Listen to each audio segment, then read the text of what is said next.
2025 సంవత్సరం భారత వన్డే క్రికెట్కు అద్భుతమైన విజయాలు అందించింది. ఈ ఏడాది మొత్తం 14 వన్డే మ్యాచ్లు ఆడిన టీమిండియా 11 మ్యాచ్ల్లో విజయం సాధించింది. మొదటగా సొంత గడ్డపై ఇంగ్లాండ్తో సిరీస్ను 3-0 తేడాతో క్లీన్ స్వీప్ చేసింది. అలా మొదటి 8 వన్డేల్లో అజేయంగా దూసుకెళ్లిన టీమిండియా ఆస్ట్రేలియాతో సిరీస్లో 1-2 తేడాతో ఓడిపోయింది. ఆ తర్వాత దక్షిణాఫ్రికాతో జరిగిన సిరీస్లో 2-1 తేడాతో గెలుపొందింది. కాగా ఈ ఏడాది భారత జట్టు ప్లేయర్లు అద్భుత ప్రదర్శన చేశారు. స్టార్ బ్యాటర్లు విరాట్ కోహ్లీ నుంచి రోహిత్ శర్మ వరకు వన్డేల్లో ఈ ఏడాది టాప్ పర్ఫార్మెన్స్ చేసిన ఆటగాళ్లు చాలా మందే ఉన్నారు. ఈ ఏడాది వన్డేల్లో టాప్ పర్ఫార్మెన్స్ చేసిన జాబితాలో స్టార్ బ్యాటర్ విరాట్ కోహ్లీ మొదటి స్థానంలో నిలిచాడు.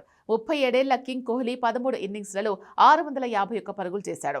ఇందులో 3 సెంచరీలు, 4 అర్ధ సెంచరీలు ఉన్నాయి. దక్షిణాఫ్రికాతో జరిగిన స్వదేశీ సిరీస్లో అతను అద్భుతంగా రాణించిన కోహ్లీ వరుసగా 3 50+ స్కోర్స్ చేశాడు. అందులో 2 సెంచరీలున్నాయి. అంతేకాకుండా ప్లేయర్ ఆఫ్ ది సిరీస్గా కూడా ఎంపికయ్యాడు. ఈ ఏడాది సాధించిన వన్డే సెంచరీలతో కోహ్లీ శతకాల సంఖ్య 53కు చేరింది. ఈ జాబితాలో స్టార్ బ్యాటర్ రోహిత్ శర్మ విరాట్ కోహ్లీ కంటే కేవలం 1 పరుగు వెనుక ఉన్నాడు. రోహిత్ 14 ఇన్నింగ్స్ల్లో 650 పరుగులు చేశాడు. అందులో 2 సెంచరీలు, 4 అర్ధ సెంచరీలు సాధించాడు. కాగా ఛాంపియన్స్ ట్రోఫీ ఫైనల్లో మ్యాచ్ విన్నింగ్ ప్రదర్శనతో hit man player of the match award కూడా అందుకున్నాడు.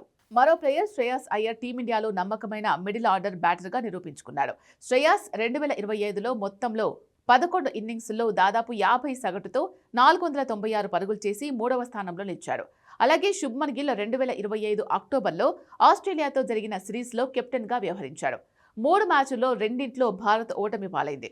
కాగా ఈ ఏడాది శుభ్మన్ గిల్ మాత్రం మంచి ప్రదర్శన చేశాడు. 11 ఇన్నింగ్స్లో 490 పరుగులు చేశాడు. ఇందులో సంవత్సరంలో 2 సెంచరీలు, 2 అర్ధ సెంచరీలు నమోదు చేశాడు.